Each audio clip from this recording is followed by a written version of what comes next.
Hello and welcome to all. Global warming हमेशा चर्चा में रहने वाला विषय है और इसके काफ़ी चांसेस हैं कि आपके एग्ज़ाम में ग्लोबल वार्मिंग से जो है इसे पूछा जा सकता है। तो इसी की सीरीज़ में हम ग्लोबल वार्मिंग पे इस पूरे वीडियो में बात करेंगे कि ग्लोबल वार्मिंग क्या है, ग्लोबल वार्मिंग किस वजह से होती है और ग्लोबल वार्मिंग के क्या क्या प्रभाव हैं, समाधान और उसके निष्कर्ष। तो हमने जैसे हर ऐसे में किया है कि उसकी हेडिंग्स हम बना लेते हैं और उसके बाद फिर हम उसी पे काम करते हैं। तो हमने पहली हेडिंग हमारी परिचय हो गई, ग्लोबल वार्मिंग क्या है, वजह और उसके प्रभाव, समाधान और निष्कर्ष। ठीक है, तो इस तरीके से पूरे इसे को हमने स्ट्रक्चर बनाया हुआ है और पूरा इसे कंस्ट्रक्ट किया है इस पे। तो आप लोगों को अगर वीडियो अच्छे लग रहे हैं, वीडियोस आपको हेल्पफुल लग रहे हैं, तो चैनल को सब्सक्राइब और वीडियो को लाइक ज़रूर करें और कमेंट बॉक्स में लिख करके भी मुझे बताएं कि आपको इस वीडियो से कितनी हेल्प हुई।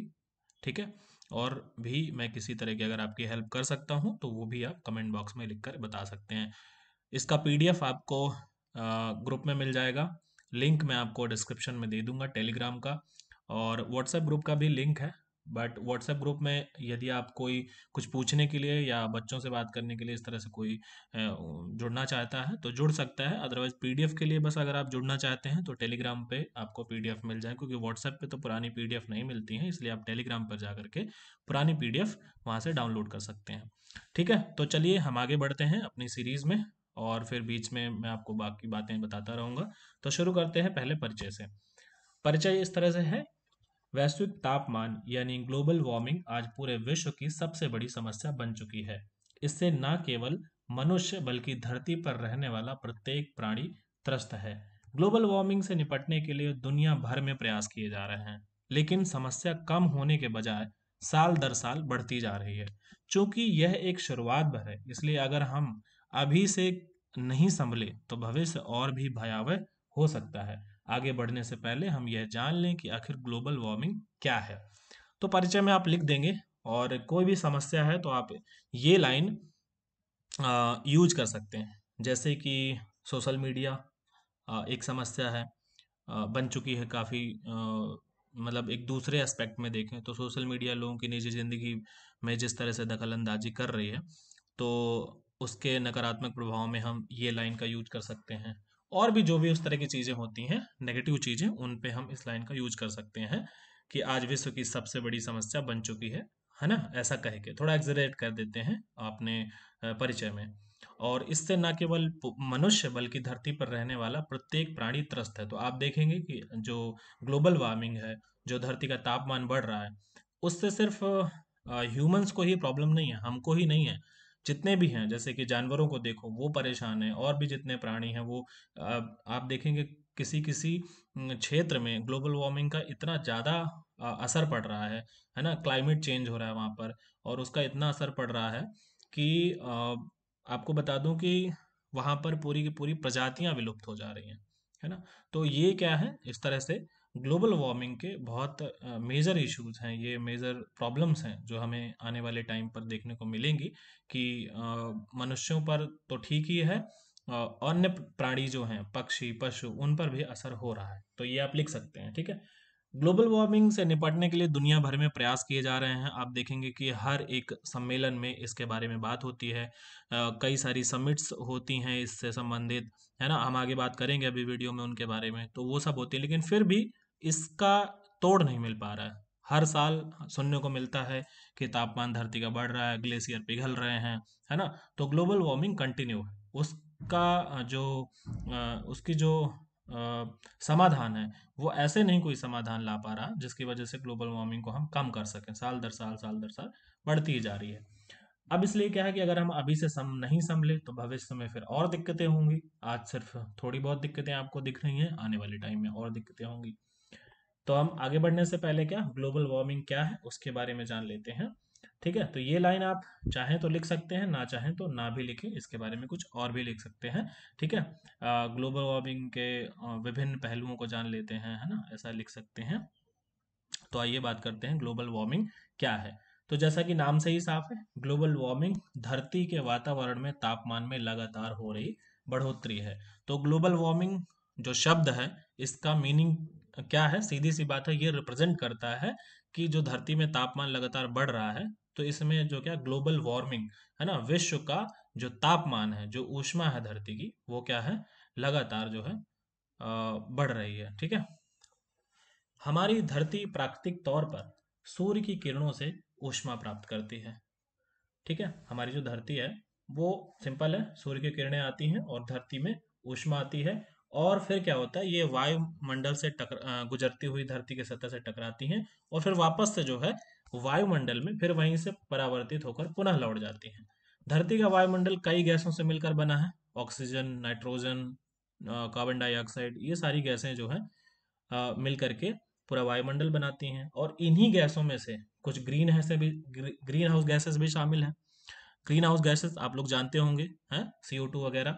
इनमें से अधिकांश धरती के ऊपर एक प्रकार से प्राकृतिक आवरण बना लेती हैं। ठीक है। तो क्या है कि जो ग्रीन हाउस गैसेस हैं, ठीक है, वो क्या है, एक नेचुरल ब्रिज बनाती हैं, एक नेचुरल कवर बनाती हैं अर्थ के चारों तरफ, और जो अर्थ से निकलने वाली ऊष्मा है उसको काफी हद तक कंट्रोल कर लेती हैं। ठीक है। तो ये आवरण जो क्या है, लौटती किरणों के एक हिस्से को रोक लेता है, काफी हद तक किरणों को रोक लेता है, कुछ ही जा पाती हैं और कुछ। तो इस प्रकार धरती के वातावरण को जो है गर्म बनाए रखता है। तो क्या है कि ये जरूरी भी है, और अधिक मात्रा में हो जाए तो फिर नुकसान भी करता है, कोई भी चीज हो, है ना। तो ये वही है कि ये जो ग्रीन हाउस गैसेस हैं इतनी ज्यादा मात्रा में हो गई हैं, और इतना आवरण जो इसका इसकी जो परत है वो मोटी हो गई है, उसकी वजह से क्या है कि जो ऊष्मा है पृथ्वी की वो बाहर नहीं निकल पा रही है, और उसकी वजह से पृथ्वी और गर्म हो रही है।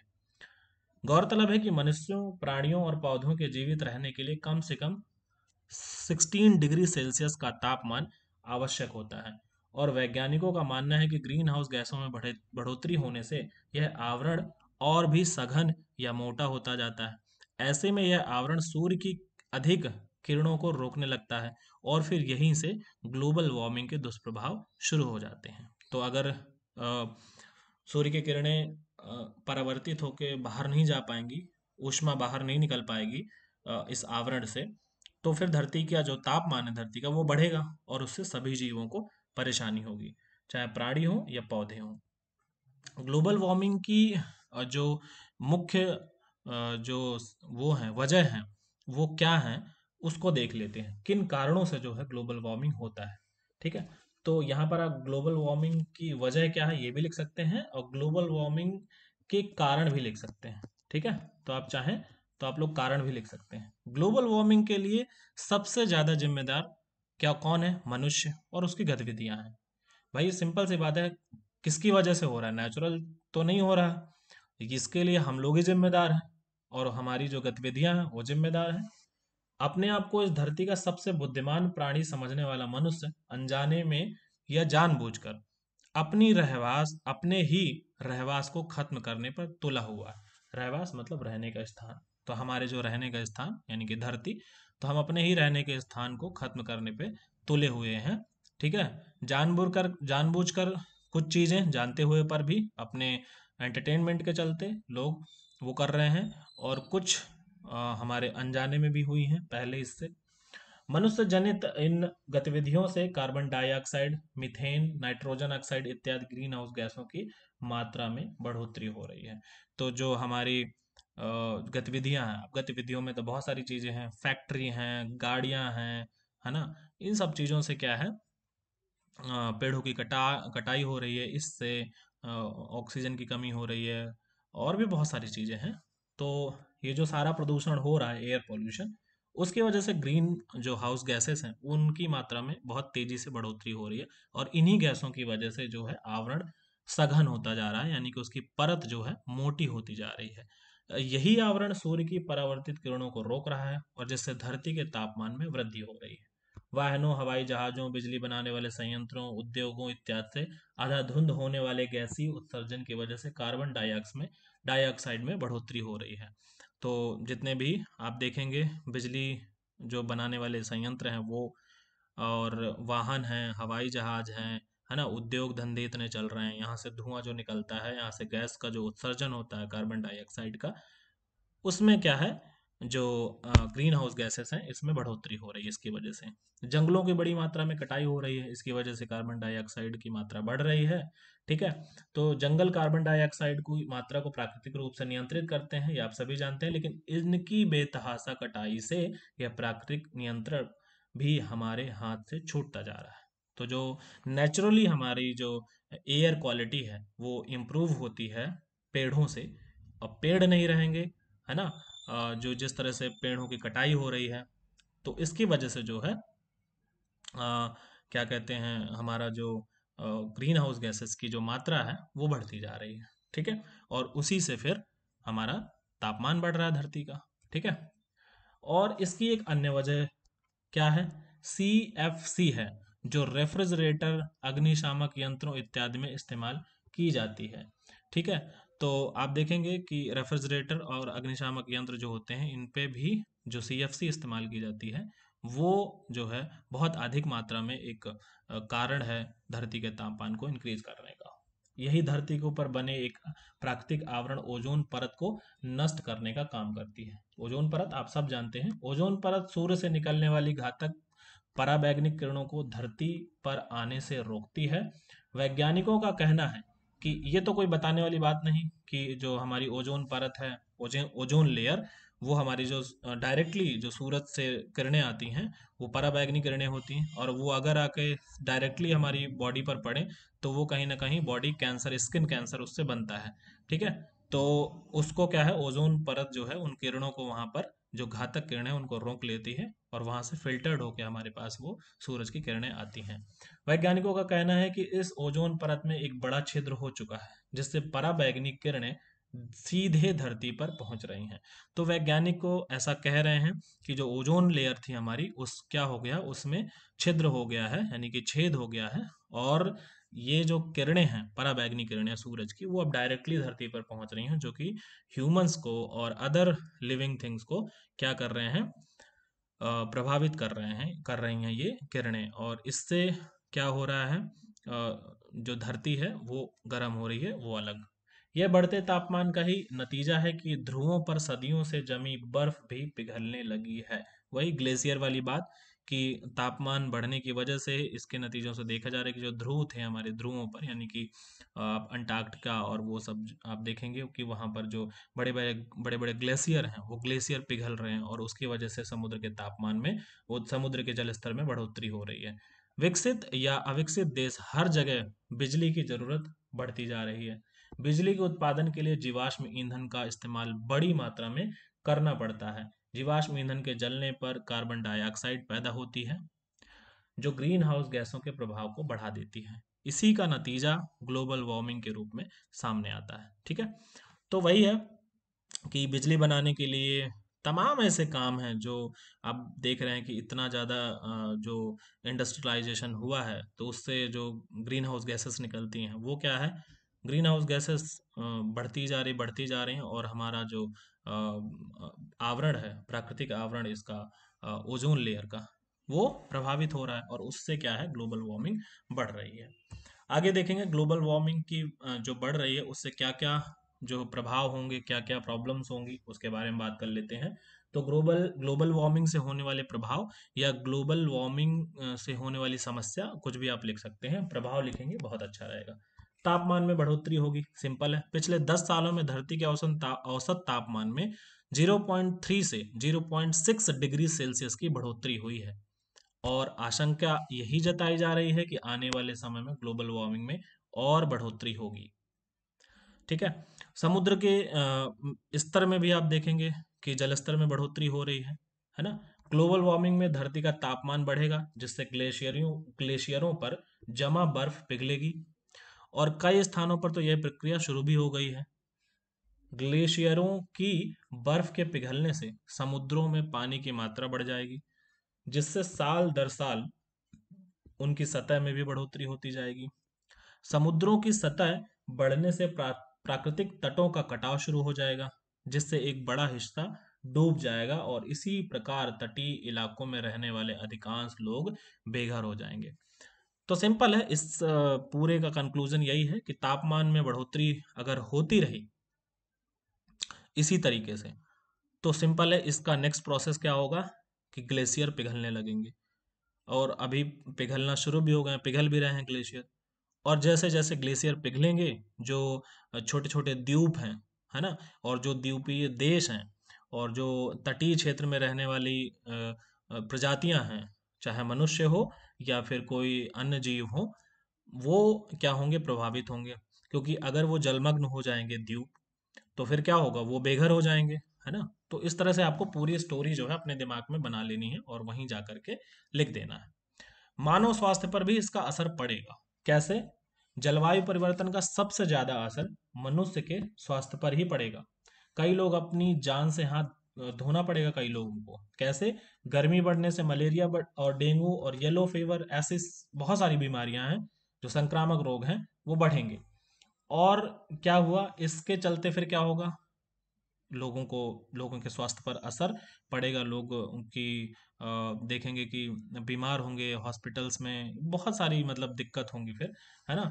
तो वह समय भी जल्दी आ सकता है, कहने का मतलब है। और जब हम में से अधिकांश को पीने के लिए स्वच्छ जल, खाने के लिए ताज़ा भोजन और सांस लेने के लिए शुद्ध हवा भी नसीब नहीं होगी, तो फिर जो है बड़ी दिक्कत हो जाएगी। तो स्वास्थ्य पर असर होगा, और ये जो स्वास्थ्य पर असर है, ये बहुत जल्दी जो है, अगर नहीं कंट्रोल किया गया ग्लोबल वार्मिंग को, तो देखने को मिलेगा। पशु पक्षियों और वनस्पतियों वनस्पतियों पर असर, तो सिंपल है, वही मैंने बताया, ग्लोबल वार्मिंग का पशु पक्षियों और वनस्पतियों पर भी गहरा असर पड़ेगा। और माना जा रहा है कि गर्मी बढ़ने के साथ ही पशु पक्षी वनस्पतियां धीरे धीरे उत्तरी और पहाड़ी इलाकों की ओर प्रस्थान करेंगी, लेकिन इस प्रक्रिया में कुछ अपना अस्तित्व ही खो देंगे। तो सिंपल है, जो जीव जंतु ज़्यादा गर्मी को नहीं झेल सकते हैं, वो सिंपल है, वो जाके पहाड़ी एरिया की तरफ जाएंगे जहाँ पर थोड़ा ठंड होगी। और जैसे जैसे वो यहाँ से जाएंगे, तो इसमें से बहुत सारी प्रजातियां होंगी जो अपना अस्तित्व खो देंगी। समझ रहे हैं आप? शहरों पर भी असर पड़ेगा, इसमें कोई शक नहीं कि गर्मी जैसे जैसे बढ़ेगी, है ना, तो ठंड भगाने के लिए लोग क्या करेंगे, इस्तेमाल में लाई जाने वाली ऊर्जा को खपत में कमी होगी, है ना। गर्मी बढ़ेगी, तो सिंपल है, फिर जो ठंड भगाने के लिए, यानी कि गर्मी बढ़ेगी तो फिर ठंड कम होगी, तो ठंड को भगाने के लिए जो ऊर्जा की खपत होती थी, है ना, वो कमी होगी। और क्या होगा, इसकी पूर्ति के लिए फिर एयर कंडीशन में हो जाएगी, है ना। मतलब लोग एसी लगवाएंगे घरों को ठंडा करने के लिए, आजकल कर ही रहे हैं, हम लोग देख ही रहे हैं कि गर्मियों में कितना बुरा हाल होता है ना। तो भारी मात्रा में बिजली का इस्तेमाल करना होगा, और बिजली का उपयोग बढ़ेगा, तो इससे भी ग्लोबल वार्मिंग में इजाफा होगा। तो एट द एंड वही है कि जो है, अगर हम नहीं संभले, तो हर तरह से नुकसान ही नुकसान है। समाधान की बात कर लेते हैं कि इसके लिए हमें क्या क्या प्रयास करने चाहिए। तो आइए देख लेते हैं। सबसे पहले तो हमें सभी देश क्योटो संधि का पालन करें। क्योटो संधि आप सभी जानते होंगे, नहीं जानते तो पढ़ लें गूगल में, क्योंकि लंबा टॉपिक है, इसको समझाएंगे तो बहुत टाइम लगेगा। इसके तहत 2012 तक हानिकारक गैसों के उत्सर्जन को कम करना होगा। ठीक है, तो 2012 तो जाने कब निकल गया, अभी रिसेंट डेटा भी आप पढ़ लीजिएगा। ठीक है, तो क्योटो ने तो बहुत जाने कब किया था, लेकिन अभी हाल फिलहाल में बहुत सारी इम्प्रूवमेंट हो गए हैं। 2012 यहाँ पे गलती से लिख गया हो गया, है ना, 2022 होगा ये। ठीक है, तो कम करना होगा। यह जिम्मेदारी केवल सरकारों की नहीं है, हम सभी भी पेट्रोल, डीजल और बिजली का उपयोग कम करके हानिकारक गैसों को कम कर सकते हैं। जंगलों की कटाई को रोकना होगा, हम सभी अधिक से अधिक पेड़ लगाएं, इससे भी ग्लोबल वार्मिंग में असर कम होगा, है ना। टेक्निकल डेवलपमेंट से भी इससे निपटा जा सकता है। हम ऐसे रेफ्रिजरेटर बनाएं जिनमें सीएफसी का इस्तेमाल ना हो, और ऐसे वाहन बनाएं जिनमें कम से कम धुआं निकलता हो। तो ये सब आपको पता है, आप खुद से सोचिएगा, मंथन करिएगा, बहुत सारी चीजें आप खुद से सोच सकते हैं। जरूरी नहीं है कि यही समाधान आपको लिखने हैं।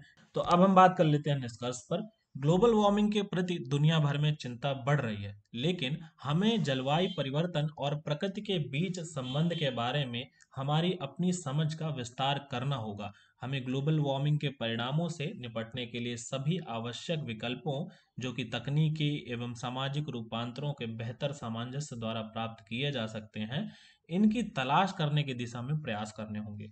विज्ञान के अमेरिका राष्ट्रीय विज्ञान अकेडमी द्वारा 1991 में कांग्रेस को सौंपे गए रिपोर्ट ग्रीन हाउस वार्मिंग के निहितार्थ नीति के अनुसार अमेरिका वर्तमान उत्सर्जन में 50% कटौती बिना किसी लागत के सिर्फ अपनी प्रभावी क्षमता में सुधार लाकर कर सकता है। हमें जीवाश्म ईंधन का उपयोग पूरी तरह से बंद कर देना चाहिए, अन्यथा उत्सर्जित कार्बन की मात्रा जैव मंडल में मौजूद कार्बन की मात्रा से अधिक हो जाएगी। हमें अक्षय ऊर्जा के उपयोग में वृद्धि करनी होगी ताकि हम ग्लोबल वार्मिंग के दुष्प्रभावों से निपट सकें। जाहिर तौर पर सरकार एवं स्वयंसेवी संगठनों द्वारा जारी की जा रही पहल के अलावा सभी लोगों की भागीदारी क्या है इसमें आवश्यक है, और सभी लोगों की भागीदारी के प्रयास से ग्लोबल वार्मिंग के खतरे से बचा जा सकता है या फिर बचाव संभव है। तो ये इस तरह से पूरा कंक्लूजन है। ज़्यादा बड़ा लग रहा है तो आप इसको काट दीजिएगा यहाँ से, इस जगह से, यहाँ से आप इसे काट दीजिएगा इस जगह से, और यहाँ तक काट दीजिएगा। इतना पूरा जो है इसे काट देंगे, क्योंकि इसका मुझे लगता नहीं कि इतना कोई खास बहुत अच्छा डेटा है ना। तो आप इसे काट सकते हैं, बाकी आप देख लीजिएगा अपने हिसाब से कि आपको कैसे 500 वर्ड्स में समराइज करना है, क्योंकि ये 500 शब्दों से तो थोड़ा ज़्यादा ही होगा। क्योंकि अगर चीज़ें एक्सप्लेन करनी होती हैं तो ऑब्वियस सी बात है, मुझे लिखना पड़ता है यहाँ पे बहुत सारा कुछ। ठीक है, तो उम्मीद करता हूँ आपको ये पसंद आया होगा। अगर वीडियो पसंद आया तो कमेंट बॉक्स में लिखिए कैसा लगा वीडियो, और क्या मदद चाहिए। और मैंने अब तक इतने एसेज आपको दिए हैं, उम्मीद है कि आपका जो है एग्ज़ाम अच्छा होगा। सबको ऑल द बेस्ट। अगर और मुझे समय मिलेगा तो मैं और आपके लिए इसे लेकर के आऊँगा। ठीक है, चलिए फिर मिलते हैं अगले वीडियो में। नमस्कार।